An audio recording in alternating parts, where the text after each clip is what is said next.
Namaste everyone and welcome to another episode of the Ramanand Sagar Ramayan review from the Hindu Pod.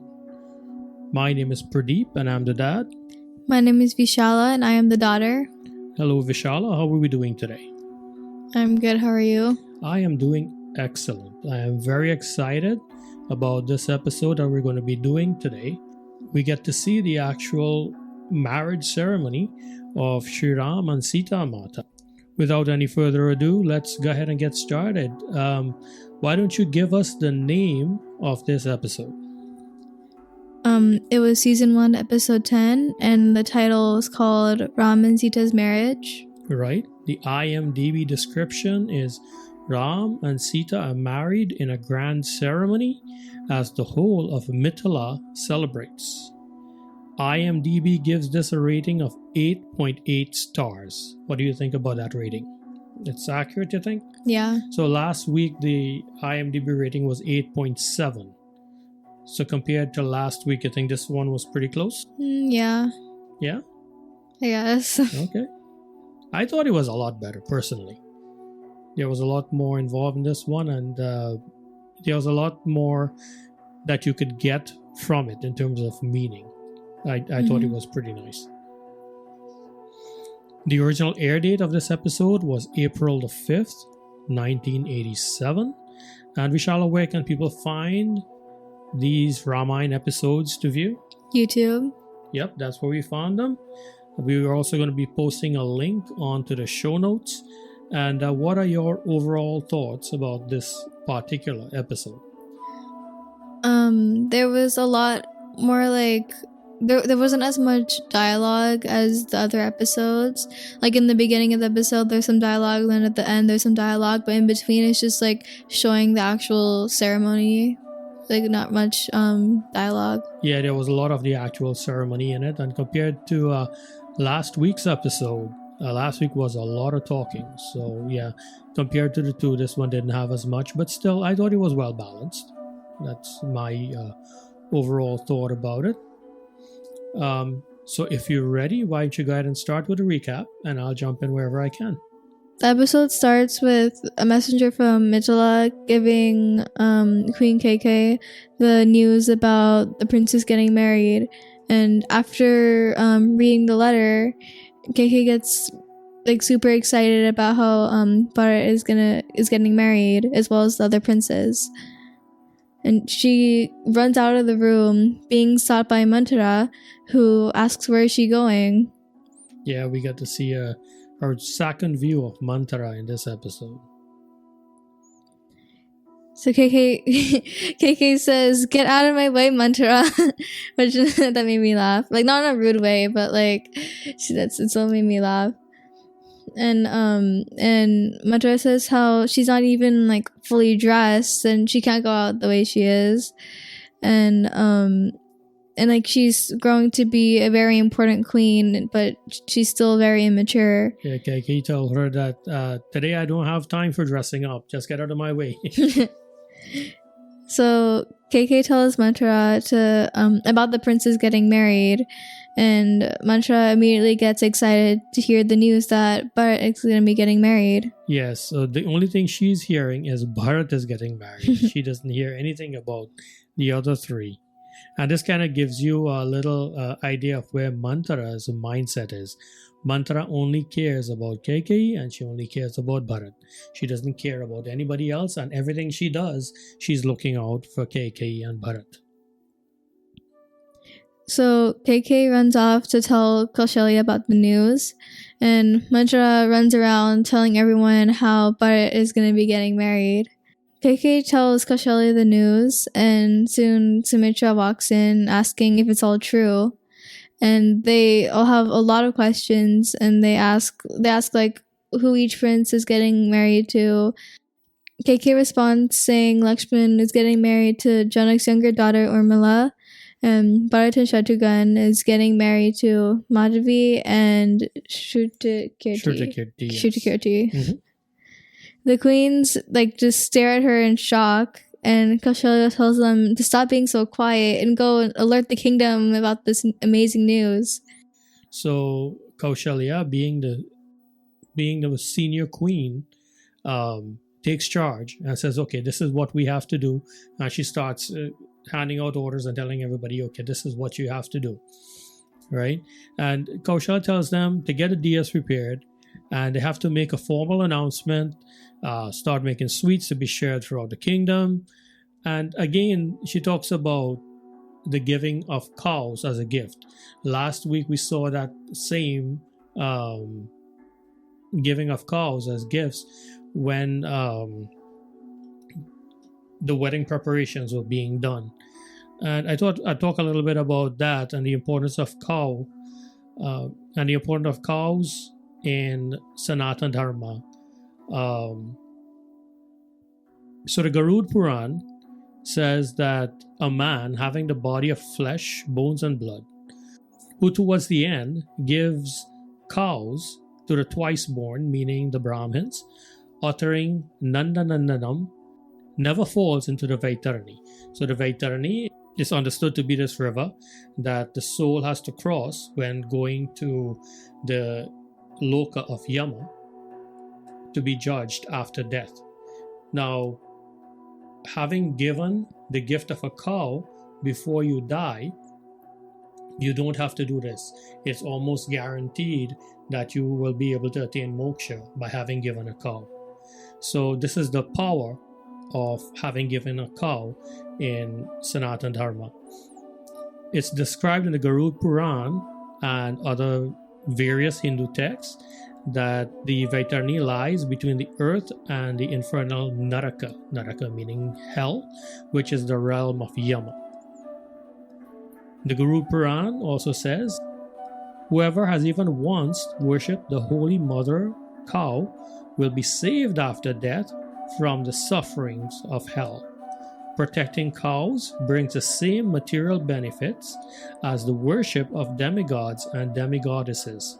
So this is how important the cow is in our culture.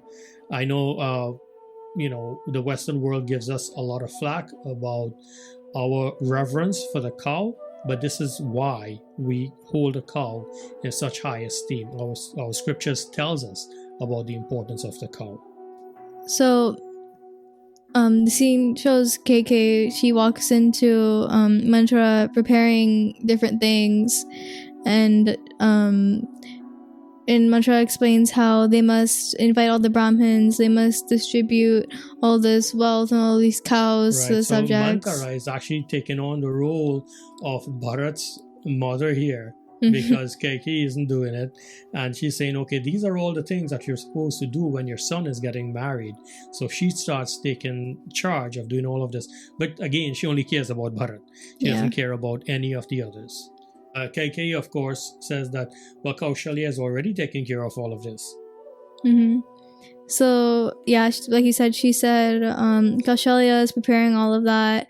And Mantra immediately questions. Yeah, she was repulsed by hearing the name of Kaushalya. She was like, Kaushalya? And then Keiki was like, yeah, and then Mantra was like, Queen Kaushalya? like is that what you're trying to say? It's like, why is Kaushalya preparing for Bharat? That's not his mother. You're his mother. Why are you not doing it? Mantra says how all Kaushalya does is just for Ram, and she's probably just pretending for Bharat. Yeah. And you could see in Keiki's face that she was frustrated. She kept you could see in her face. She tells Mantra, you have always been too cunning. Kaushalya loves me, meaning me, Keiki. Kaushalya loves me even more than Bharat loves me. Right? But Mantra, she's so persistent that Keikei has to be the advocate for Bharata. And she says, Kaushalya may love you, but she is not Bharat's mother. Right? And now Mantra starts to tell Keikei, this is what you have to do. And how is it that Mantra has so much sway in the mind of Keikei? Why do you think that she's able to have such a influence on Keiki? I feel like I would need to know more backstory on her. Yeah, so just shortly, and I hope to be able to do an episode on KK, but the way our time has been, it's been a little bit difficult. Mantra was the nanny of KK as KK was growing up. So as she's a little girl coming up, she's always had Mantra in her life. So Mantra has become this mother figure for her, and KK has trust for Mantra. She understands, like she says, you've always been too cunning, right? So she understands who Mantra is, but she feels in her heart that Mantra has her best interest at heart. So this is why she trusts Mantra, and she gives Mantra this long rope to kind of do whatever it is that she wants to do. Mantra is saying stuff like everything that Kaushalya is doing is for Ram, but then here she's over here, everything that she's doing is for Bharat. And so she's like kind of like going against what she's saying. So like you said just now, Mantra explains how Bharat is KK's son, so whatever has to be done for him, she must do. But KK says, she responds saying, well, Kaushalya loves her more than Bharat. And Mantra says this is true, but she still must do what she can for Bharat. And so KK finally agrees, and Mantra says to inform her father, and soon the whole kingdom will be lit with lamps, and they'll all be informed of this news. So KK is hearing it as, go and let your father know. Your father is going to be so happy that Bharat is getting married, that he's going to send your brother, and we're all going to be so, going to be able to rejoice. So this is the way that KK is hearing it. But Mantra seems to have some extra motive behind asking KK to do all of this. Because she's saying, Bharata is not like other princes. His mother's maternal home is unmatched. Send word as soon as her father hears, he will send her brother. That's what he's telling KK. As soon as your father hears, he's going to send your brother. KK now is also starting to see things in Mantra's way, but in the sense of wanting to have one's family join in your joy. So whatever it is that Mantra is planning in the background, we're not sure of as yet, but she has something, that she's cooking up in the background. Can tell because she makes this face. It's like, my plan is working. We'll see. Like I said, Mantra is one of my favorite characters, and I know all that she does, but it's a role that she's playing, and she does it very well. So it cuts to puja being performed. So yeah, it cuts to the puja being performed, and then it just switches to the princesses being prepared for the wedding. Right. So again, before we do anything, we start with prayers. We start with puja. That's what we were seeing. Puja is being performed in Mithila, and then we see Sita is being dressed. They put on all the jewelry and everything, and she's being prepared for the wedding. So as they're getting ready, someone comes in, one of the girls come in saying how the grooms have arrived, and all the girls, they go and run out. Bail. Yeah, it's like, let's go see the grooms.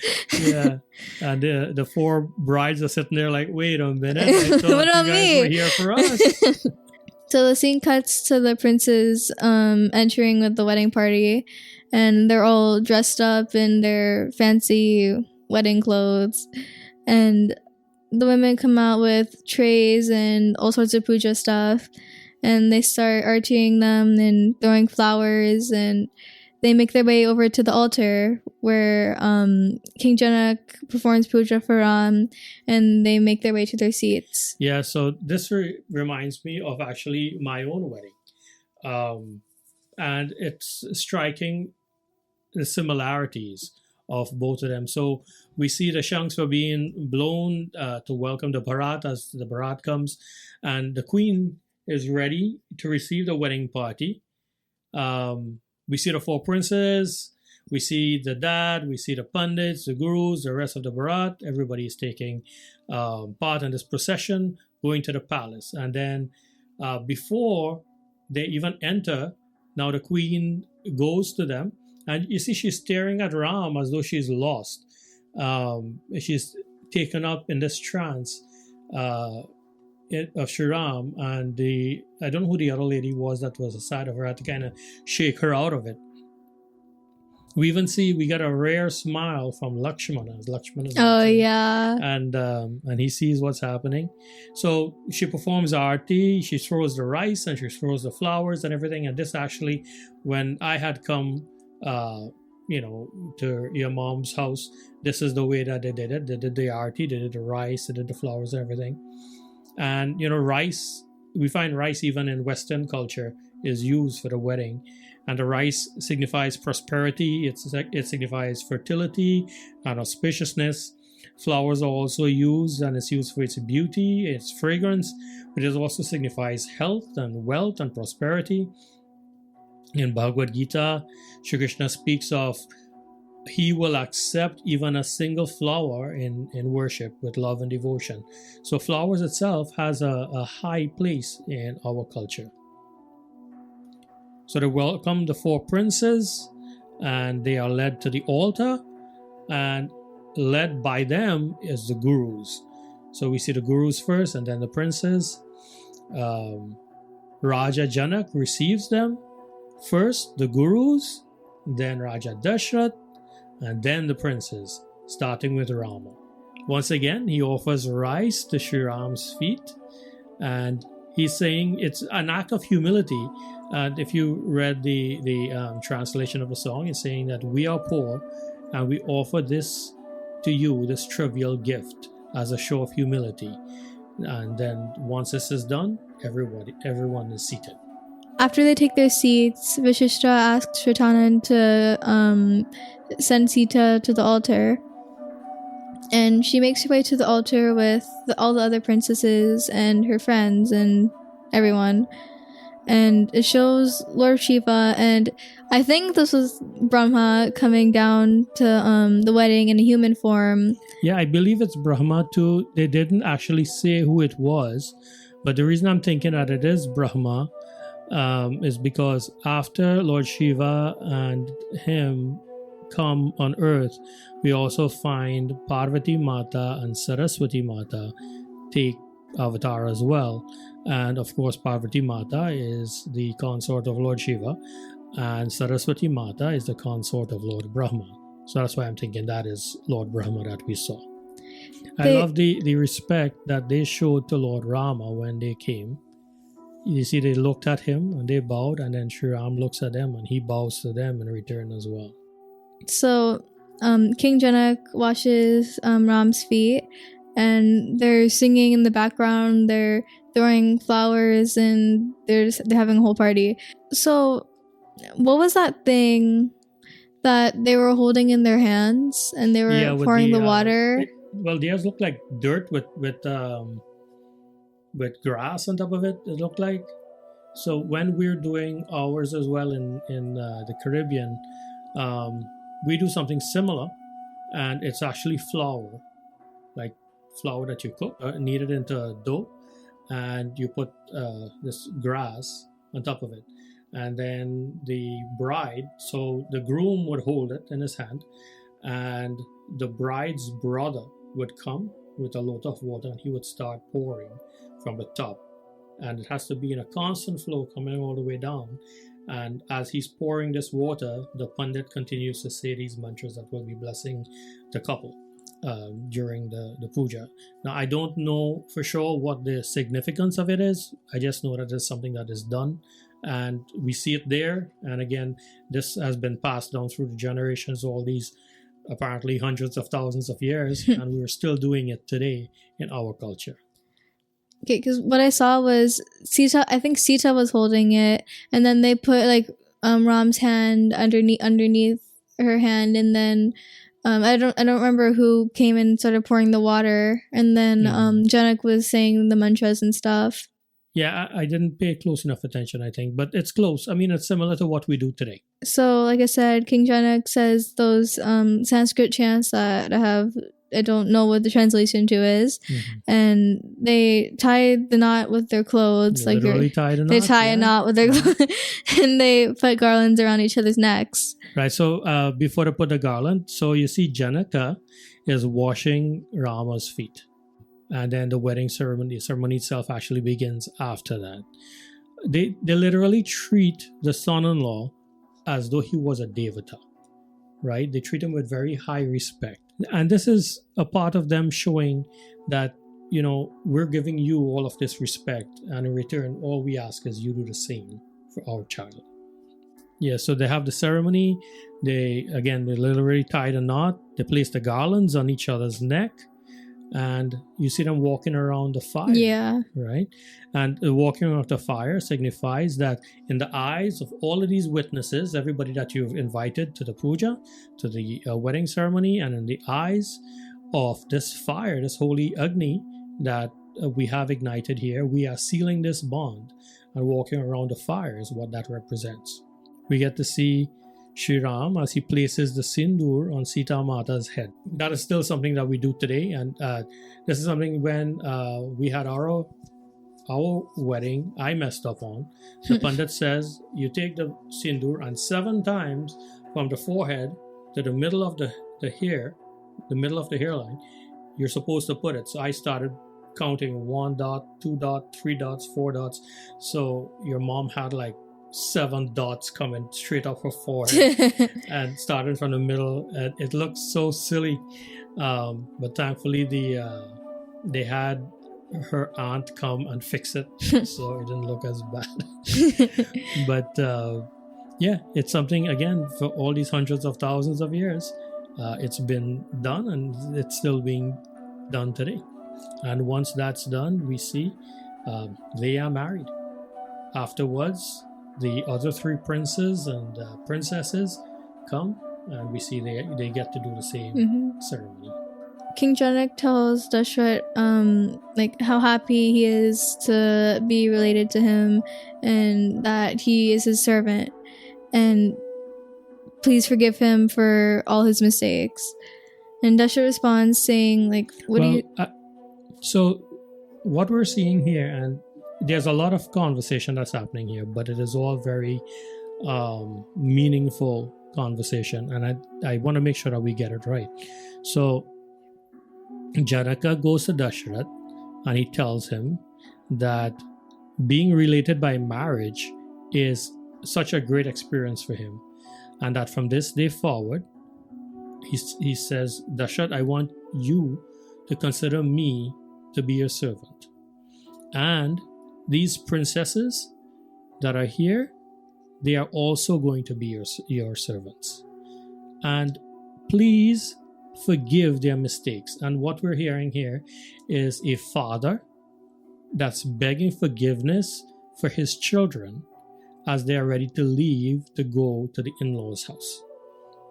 It's like, I've tried to teach my daughter to the best of my ability, but if she comes to your house and she acts in a way that you are displeased with, please, it's my fault. Please have mercy on her. And then Dashrath says, but what are you saying? He says that I, meaning me, Dashrath, I am a beggar. And I have come to you, and you have given me these 4 precious gifts. They are a light and will light up the palace of Ayodhya many times. Today your gifts has made up for all that my house is lacking. Your love and generosity has made the Raghu clan indebted to you. And you see the 2 of them, they hug it out. So we see the 4 brothers and the wives, first of all, they go to the altar for blessings. And then they take the blessings of Janaka and the Guru. And then we see the queen, and she's sitting and she's really sad, and she's having this conversation. And at first we don't see who she's having the conversation with, but she's saying that, we were so eager to get our daughter married, but after the wedding, we're feeling like someone robbed us and took everything that we had. And then we see that who she's speaking to is Arundhati, who is the wife of Guru Vashishta. And then she tells her that a mother's heart is truly ironic. The one who is taking everything from her is the one whom she must bless. So she's talking about Shri Raam here. The son-in-laws come and they take everything that she has, and still she's required to bless them. This time between the wedding and the farewell is like a piercing arrow.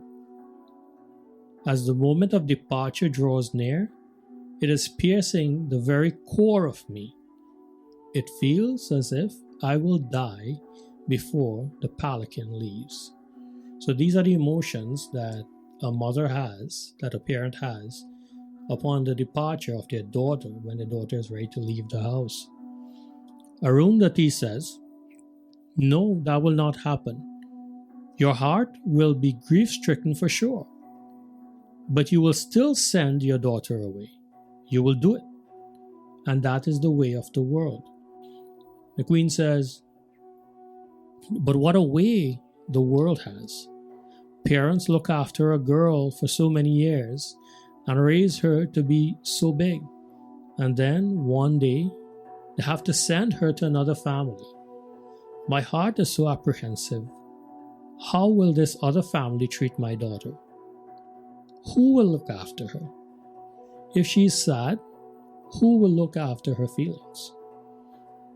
Yeah, this is the thing that parents have to consider, parents have to think about all the time. Is like, once my child is in my house, I can do whatever needs to be done for them. But as soon as they leave, how do I know for sure that they're being taken care of? And every parent has to go through this. Arundhati says, "When you are sad today, who do you speak to? Your husband, right? But the day you were married, your mother thought the very same thing. You see, today you are so proud of your family and your husband. Give this very same blessing to your daughter as well, so that they can be happy with their husbands." So she's trying to make her remember the way it was when she got married. And then it cuts to Janaka, and he's having the very same problem, but he is speaking with Raja Dashrath. So it shows Janak telling Dashrath how he can't send Sita away. His love for her is uncontrollable. And he asks if they could stay in Mithila for at least a few more days, he would truly be blessed. Yeah, I was kind of surprised to see that request. And I was even more surprised to see Janak's response. So Dashrath promises that he will leave the day that Janak requests, and that's where the episode ends. I'm not sure if I left anything out of that conversation. Yeah. Janaka, I'm looking at him and I'm thinking, I guess I put in myself in that situation. I'm thinking how I would deal with that. And he says, "I can't send my daughter away so soon. My love for her has taken over my control and my knowledge and all that I am." And he says, "Help me, O King of Ayodhya. If you can stay in Mithila for some more days, I would be truly blessed." And Dashrath says, "Is that all?" Right? It's like, that's all you want? He says, "O King of Mithila, I will leave on the day that you personally tell me that we may leave. And I promise you, my friend." And there again, they hug. Okay, this is gonna sound like really weird, but like whenever you tell someone something and then they respond to you in like such a nice way that you did not expect that they would respond to you in that way, it like hits you like really like hard. Yeah, well, this is one of the times we get to see the wisdom of Dashrath, right? So can you imagine how much it would take from Janak to make this request? Right? This is not an easy thing for him to ask. It's totally out of the ordinary for him to come and make this request of Raja Dashrath. And Raja Dashrath, he understands this, right? He understands that this is not easy, and he makes it very easy. He makes it very, very easy for Janaka. And he says, "Of course, whatever you need, I will do, And I'll tell you what, I will not leave until you tell me it's okay to leave. Until you're comfortable with the situation, then I will leave. And I thought that this was such a nice thing to see Raja Dashrath agree to and for them to do. And that brings us to the end of the episode, right? Yep. So is there anything that in particular that stood out for you? So everyone on Ram's side of the family is like super happy and excited that they're getting new members of the family. But then everyone on Sita's side is much more sadder because she has to go. Yeah, it really is a very sad thing for the family of the bride. Because in the end, they're the ones that ends up, without this member of their family. I mean, she's still there, but she doesn't live with them anymore. And again, it's like the queens are saying, like, I've raised my daughter and I know how we deal with things. I know when she's sad, how to make her feel better. When she's in pain, how to make her feel better. And she's going to go to somebody else's house. How do I know that they're going to take care of her as well as I'm going to take care of her? But in truth, what you're finding is that the bride and the groom are coming together and they are going to be starting their own lives together, and they're going to figure it out between the two of them together because of the lessons that they learned when they were living with their parents, and because of life experiences they're going to have when they get married. They're going to figure it out. And they're going to learn, and they're going to come up with their own ways of dealing with things. They're going to come up with their own ways of learning about things.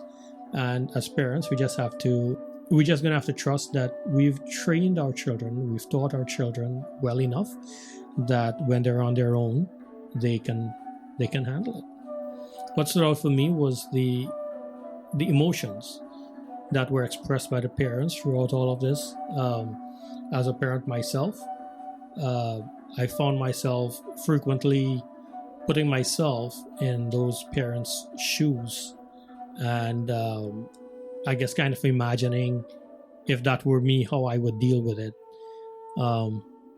It was kind of tough. It was kind of tough watching it, and not that it was bad tough.